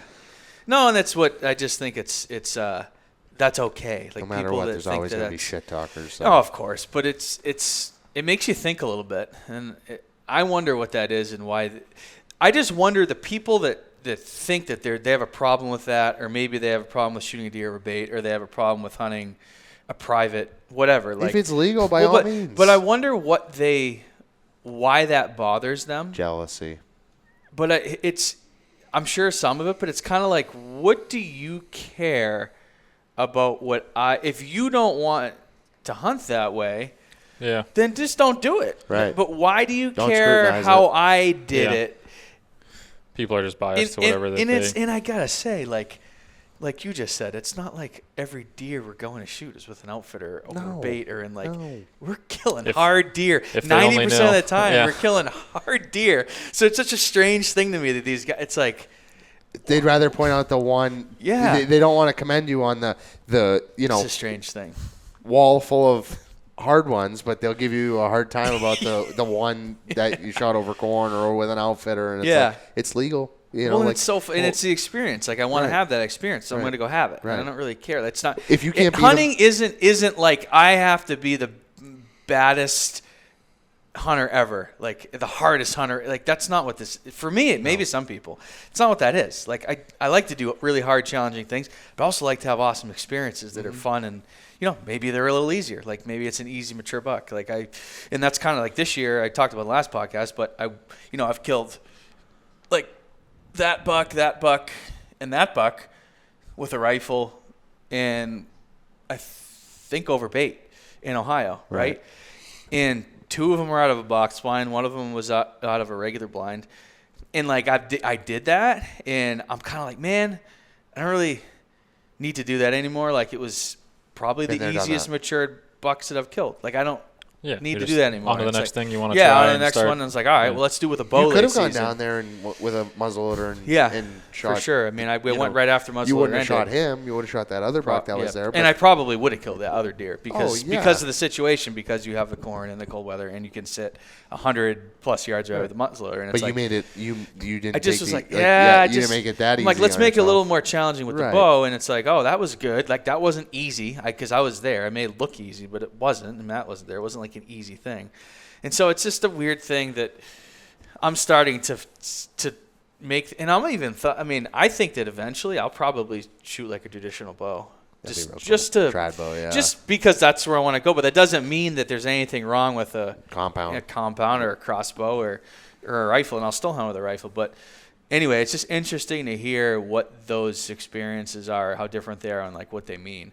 And like, you can't compare them. Right? Do you think they're comparable? They're just not even the same thing. Yeah. Like, so, and that's what I look at. The same thing when I look at like hunting like a big woods mountain buck, and I look at hunting on my farm in New York. It's not the same thing. It's almost like hunting ducks and freaking turkeys. Yeah. You know what I mean? It's not the same thing. Not at all. So to compare it, it's like, what are you talking about? Like, it's not even. Go experience it and then tell me that. Do it and if you don't like it, don't do it again. Don't tell me that. It's just don't tell me that's wrong. Yeah, I think people need to judge less. And just realize that, like, hey, I think that half these guys that bitch and complain would probably go on a hunt to Texas and hunt over a corn feeder and have a damn good time and have fun and be like, hey, I just saw like that was awesome. All the deer that I've seen in 10 years in a night, and I shot a beautiful buck, and that was that was fun. Yeah, like that maybe there's something to that. I don't know. Let's do that. That's right. But Brett does it in Ohio on a cold front. Man, that's like cheating. That's like shooting fish. Well, from a it's barrel. just there's different challenge. I mean, there's guys that think that people that shoot deer with guns are taking the easy way out. It's true. Yeah. Even the guys shooting them it's like, they're shooting with rifles. It's like, and I'm like, yeah, but that, there's it's all about perspective. It is. And I think it's an interesting one with the outfitting stuff versus the do-it-yourself. And I just think it's two different things. And like, some guys don't have the time to do what you did to kill that buck, right? Your bow buck, right? Like, they don't have the time. They work hard in their career and then with family, and it's like, hey, I want to have that experience. Yeah, and they can, and hey, that's their option. It's like, should that same dude quit his job where he makes crazy good money and like has a bunch of responsibility so that he can like do what blue collar Steve does? Yeah, like what do you expect? Like, I don't know. It's just different things. Like, people, that dude's probably badass in business or whatever he does, and that's where his bank account looks a challenge. hell of a lot better than mine. But that's his challenge in life, right? Is that's what his jam is, and he loves to hunt too and wants to have the experience. And he's not looking to be the biggest, baddest hunter that ever lived. So he's gonna go and pay an outfitter to have the experience. What's that? I said neither am I because I suck. I had a good year this year, luckily. Hopefully you had a banger year. We all had good year. John did. Yeah, we talked to John last time. And he had a freaking hell of a year too. John had a phenomenal year. He killed, I think, 3 bucks. Did he kill 3 or 4? He killed 2 in New York and 1 in PA. Yeah. Three. Almost killed 1 in Ohio, but didn't. Yeah. And were you with that? No, he was with Roy. Yeah, he was with Roy. So after killing, obviously we talked about the mass buck meaning more to you than the Canadian buck. Mm-hmm. Obviously both still really good experiences, but also very different things. Do you feel like that changed kind of how you're going to hunt in the Northeast moving forward? Yeah. I mean, in what way? New Hampshire, though, man, there's that little thing. The first buck? These still make me weak in New Hampshire. Not this model, but you had another point or 2 on each side of this. I killed my first buck with a bow this year in New Hampshire. It was like this, right? Yeah, it's this model. I think it was a little better than that one, wasn't it? So what I did this year is New Hampshire, for those who are listening, New Hampshire changed their whole dynamic on trail cameras. And not that I'm one of those people that solely chase trail cameras. I've shot deer I've never had on camera. I've shot, I've hunted places that I've never even stepped foot in before and shot I shot my biggest buck in New Hampshire that way. Piece of woods I've never even stepped foot in. Walked in there blind and shot an absolute beauty. Yep. But the thing that sucks about New Hampshire is I like to use cameras for inventory. It's what's in these woods. Is it something I'm interested in? Is it something I want to pursue? And New Hampshire changed that. We can no longer hang cameras without written permission of landowners. And where I live versus like up here where Brett lives is, you knock on Brett's door, he owns. I'm just using. I know you don't own 10 acres, but yeah, whatever. Say he owns 100 acres out back. That's common practice up here. Down where I live, I'm hunting a 40 or 50 acre piece of woods, and there's 50 different 50 different landowners, and so it kind of turned me off from hunting New Hampshire. I still hunted it, still shot deer. Yeah, and I think I had like 6 cameras in New Hampshire, and 4 of them were up north. Maybe I had 8 and 4 were up north. But I put a lot of eggs in the Massachusetts basket, and I've just come to realization that Mass has a much better age class than New Hampshire. It is like I didn't realize that until this year. It's I started tenfold. Going down there with Jeremy and just seeing that it's tenfold, man. Yeah. Massachusetts does a great job as far as managing their bucks, because New Hampshire, our rifle season, when does it start? Gun season pretty much starts November 1. I mean, it's plus or minus. Right. Muzzleloader, but but it's muzzleloaders it's are pretty the start much of the guns. rut. It's the start of the rut. Oh, and those guns are super effective. It's not like so basically gun season starts November 1st, right when the rut starts. And every year and a half old buck in the state gets shot. There's not many people like. I think read that 60% of our buck harvest is year and a half. Yeah. I mean, I'm not one of those people that's going to put somebody down for shooting one of these. No. I'm not. I will never. Because and here's the other thing. Like, this was my first deer, right? And I was so pumped to kill that deer, and I would never tell someone that that's their first deer. I mean, even if it's their 100th deer and they're still pumped, then great. Yeah. And I've talked to you about this. I struggle to understand when people have killed 100 of these, how they still get. It's not the way I'm wired. I'm trying to understand it because I think it's interesting. Honestly, I don't disagree. I mean, if you killed 99 of these things and number 100 walks out and you're shaking, shoot him. But I would never want. Personally, that's not what I want to shoot anymore. Like, I know. I'm not saying but like, I don't want to tell anybody not to shoot. Not to shoot it, because I was the guy that was pumped to kill this deer. I remember that when I was 16 or whatever, I think. Right. And I guess I'm reverting back to when I was fired up. It sucks that 60% of our harvest is year and a half old. And I don't mean for a guy that's looking for an older deer. Right. Right. Yeah. And when you go to Massachusetts, their archery season is the whole rut, and their firearm season doesn't start until post rut. So a lot of deer that would get maimed and crippled and, killed by people during New Hampshire firearm season, they live. Yeah. And it takes a lot more strategy and effectiveness to kill a deer inside 30 yards with a bow than it does to shoot a deer at 100 with a muzzleloader or shotgun. You're probably not going to walk up behind the house, sit on a random stump, and pop a big deer with a bow. Right. Like, probably not going to happen. I mean, lower probability. Yeah. So in Mass, it's just you can hang cameras anywhere you want. If it's not posted, you can put a camera on it. And that's what I did this year. And it was like, man, I got a 140 over there. Oh, I got a 150 over there. I got a 150 over there. Another 140. You saw my inventory before the season. I had a laundry list of deer that was like, I passed the biggest deer I ever passed this year, and Lucas ended up killing it, the last week of Mass season. I passed like a 110-inch buck the third or fourth day of Mass bow season. I would never pass a 110-inch deer in my life any other year, but after seeing, the inventory and the time scouting, I put a lot of time in it. And I do think that as far as New Hampshire's age class goes, I think that a lot of it, too, is not all the areas you hunt, but a lot of the area that you spend the most time has just a lot more pressure. Oh, it's absurd. You know what I mean?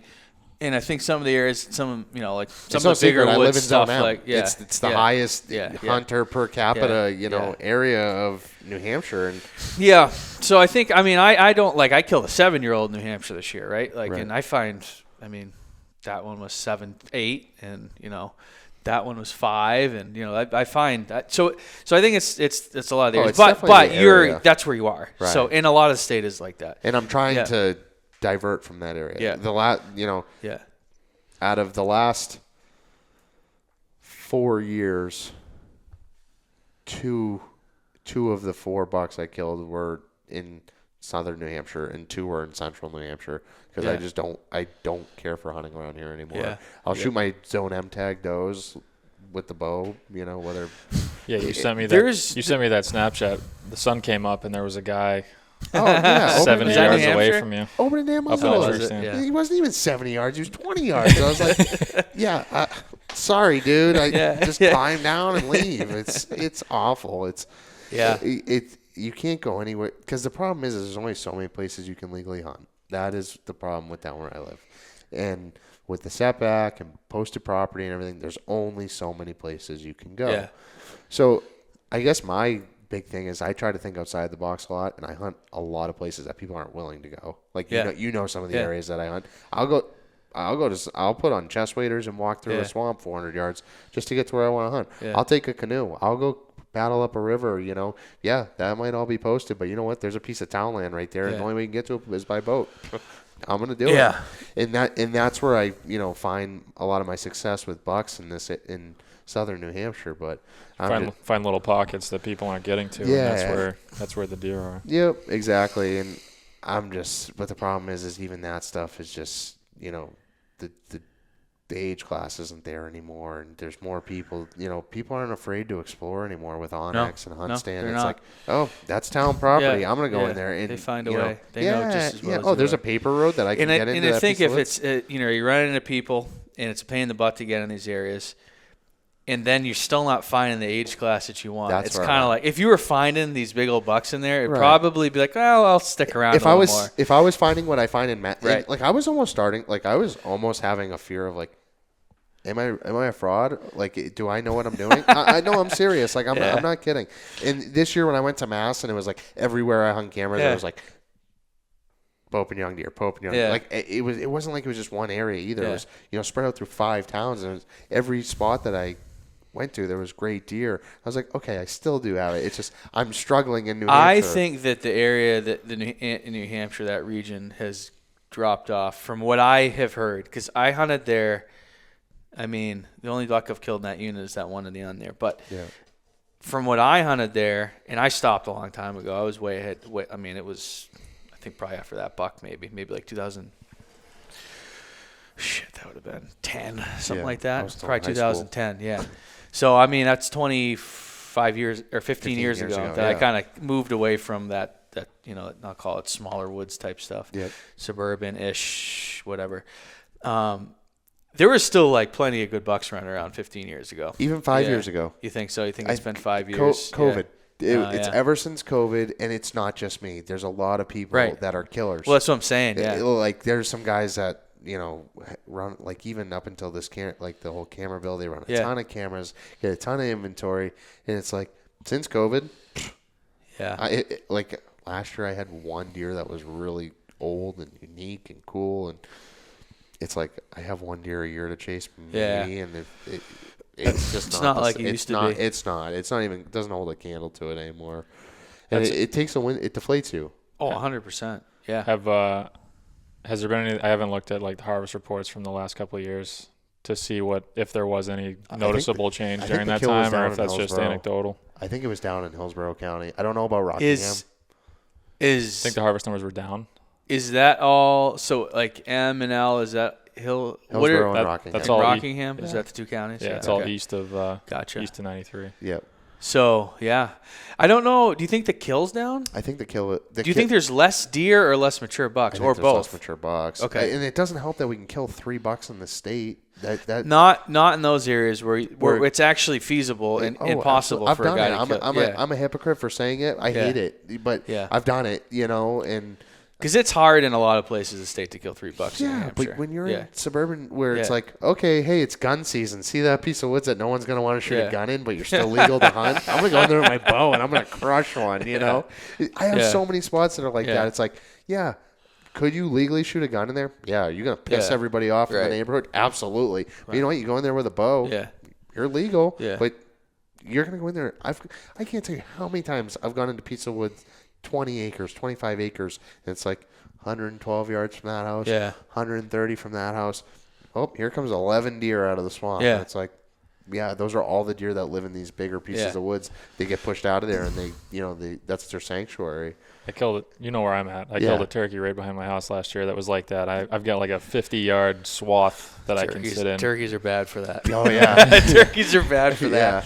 That's the only time I find myself in those situations anymore. I'm just like, they've been shot at in that field twice. And now they just resort to the bird feeder in the neighborhood. They just want to be next to the road and houses because that's where it's open. That's where it's and safe. There's food. Yeah. I hunted that bird for a week, and he did the same thing every day, and he gobbles that up. You did kill him, right? Yeah. Eventually, yeah. Yeah. I finally had an extra hour. I didn't have to go to work that day, so. He learned today. Took a different course. So what's the goal going into, I guess in 25 this year? I have one goal. What is it? Kill the other one. That's it. That is actually, there's $2. There's that one that came by grunting on October 28th, the one that had me pinned in the tree for like 2 hours after dark. Yep. He was on that doe in the swellgrass swamp. You're basically going to pick up where you left off. I'm picking up where I left off. Yeah, there's $2 that I want to kill. And inevitably something else is going to pop up that might. I'm sure. Die in between, of course. But no, those are this past 2 years it was shoot a pope and young deer. Before that, it was kill a 200-pound deer, and the year my son was born, it didn't really. It was just hunt as much as you can because I have a newborn at home. But it was 200-pound deer racked. The evolution of my hunting career was I want to shoot. I don't want to shoot spike horn anymore. I want to shoot a basket rack. Okay, I don't want to shoot basket racks anymore. I want to shoot a rack buck. I want to shoot. Now it's to the point. Now it's like I want to shoot mature deer. I'm not gonna say I'm never gonna shoot a 3.5. Well, didn't you pass a pretty nice deer in New York that you never would have passed? Yeah, I mean. Wow, 2 years ago would you have passed? Oh, absolutely not. On any doe weekend, like I had green light to shoot a buck where I was, and I was just like, I don't really like. Yeah. That's definitely a change. Yeah, that was from definitely the past. a change. That's a change for you. That's a change for you. If I get green lighted on a buck, boom. But no,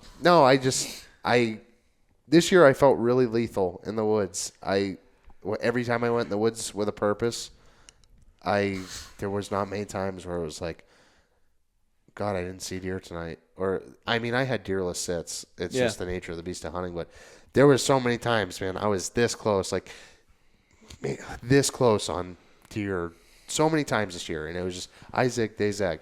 It's good, and I learned like a lot of these places. It was my first year hunting them too, because like I said, I made that transition from New Hampshire to Massachusetts, and now that I have a year of inventory and intel, a lot of these deer are going to be in some serious trouble next year.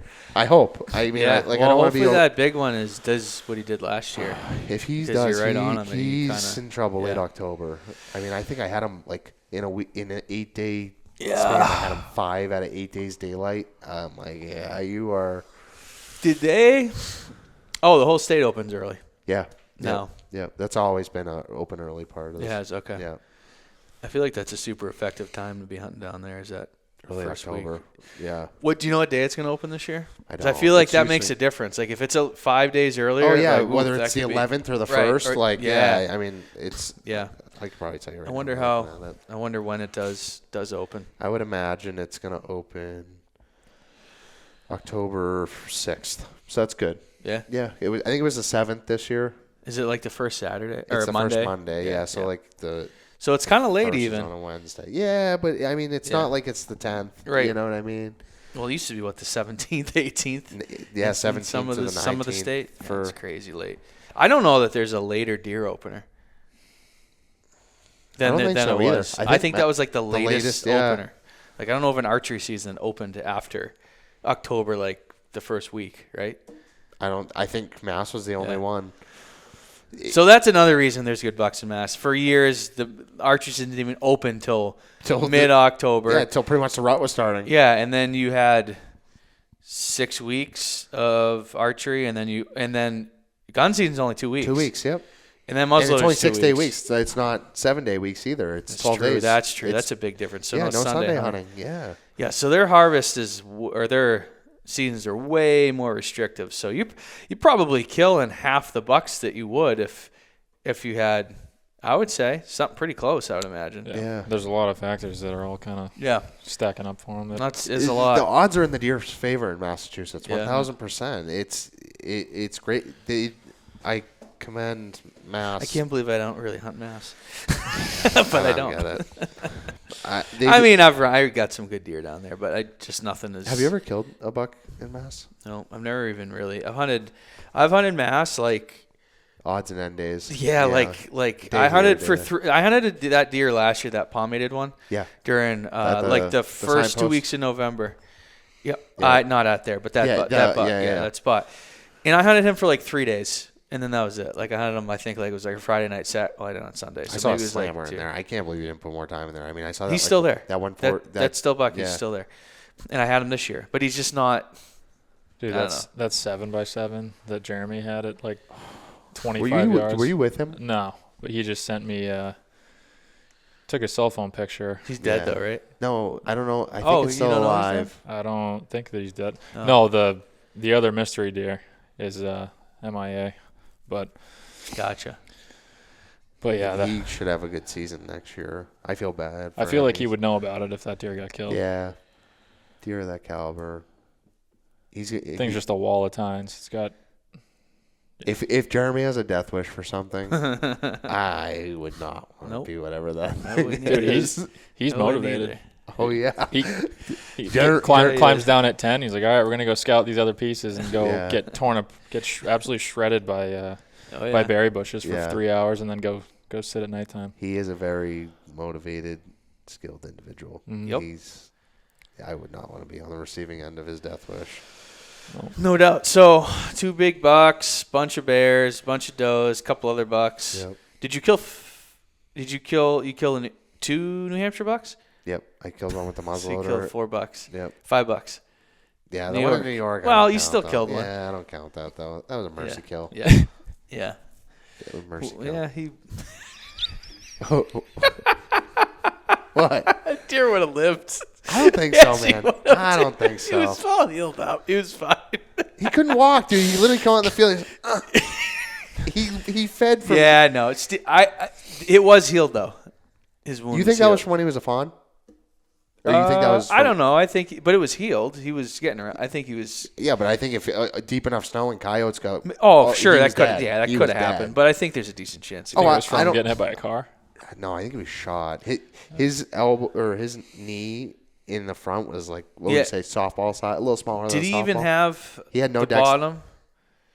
So Steve shot this is a small buck. There was a buck like it was a buck just like this. It was literally this buck's twin. Yeah, in New York during late muzzleloader, because it was injured. I just think it was healed, but it wasn't like in the best shape. The deer was 84 pounds. Yeah, I mean those deer out there aren't huge anyways, yeah. but the deer was 84 pounds, and when I saw him come out, I thought he didn't have a leg. I thought he literally did not have a leg, and he came out and he was just like. Everything he could to just push himself forward. I just think it's fun to give him a hard time. Yeah, I was like, Steve's making excuses. So I can shoot a little no, buck. Oh, it's wounded. Yeah, okay. No, Steve. Go shoot. Yeah, he's. I haven't shot a buck that size on purpose in a long time. No, he was jacked up. There's no doubt. He was 270. What was it? 270. I think I shot him at. I don't know. With the smokeless, it was a bomb. I think it was 270. Yeah, it was like 270 yards. And I thought the deer had no leg, and he came out and literally, I'm like. Last minute illegal. My primer doesn't go off. Slap a new primer. We also had, the deer a buck like that in that area is like a dime a dozen. There's a million of them. It's not like you're.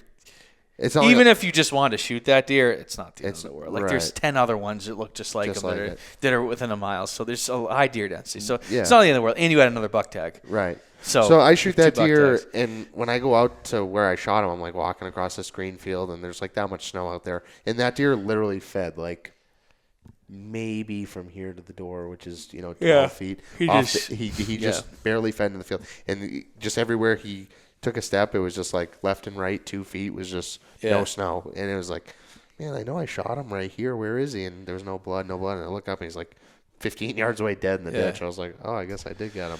But his, like I said, his knee joint was the size of like a softball, and his shoulder, his scapula. I mean, Brett can attest to this. There was no meat. Bones. It was just bone. Well, because he wasn't using it. There was no Right. muscle. He It just had all wasted away. Yeah, He had no muscle definition at all. 0. 'Cause he wasn't using that leg at all. It was just hanging there. Yeah. So there was no muscle. It was weird. It was like it was like someone just like took the skin off his shoulder, like cut all the muscle off and put it back up. It was literally like, how oh, it that's was, strange. yeah. Yeah. So yeah, Did you look at probably it for the when best you? Then. what's that? So probably for the best. Yeah, Then. Yeah, no, he was in rough shape, and like I said, that's not an area where like we're gonna miss that. No, That I mean, one and buck that deer is never would have right grown into anything with that injury either. No, he would have been at a deficit, and he Right. was at a deficit. Right. I thought it was funny because Yeah. I was like, oh, I hope this deer's like completely fine. And Steve made this. It's like, oh, it's like, he's wounded and has one leg because he didn't have, or has 3 legs. Yeah. He's missing a leg, and I'm like, he's not missing a leg, Steve. He's got 4 of them. He did have all 4, but from that. Yeah, no, he was He was definitely jacked jacked up. up. It was fine. It was cool though. Yeah. I'm actually kind of glad you shot that deer. We needed a buck down. I'll take Needed the one 4-pointer late for the season. team. That's right. Yeah. But anyway, I think that's probably good for this one. We've been Yeah. going for a bit. You got anything else, Dad? No. Thanks for coming. Congrats on your season. Thank you. Hell Likewise. of a season. Likewise. Good Hell year. of a season. So yeah, hopefully you guys enjoyed this one. Just Yeah. one thing before we go. Yeah, Obviously, go ahead, Matt. we're trying to get all this stuff rolling, get stuff out to you guys. So please do everything. Just share it any way you can. Follow the channel. Go check us out over at JUSTHUNTCLUB.com. You can sign up for the newsletter there. Just go drop your email on the bottom. And then we also have a bunch of discount codes we're throwing out for Sirius Archery, HuntStand, 10% off over at Deerage. Also 15% off all the merch on the website. I'll put all those discount codes down in the notes. Description. You can grab those. Good deal. Thanks, guys. Thanks for watching. We'll see you in the next one.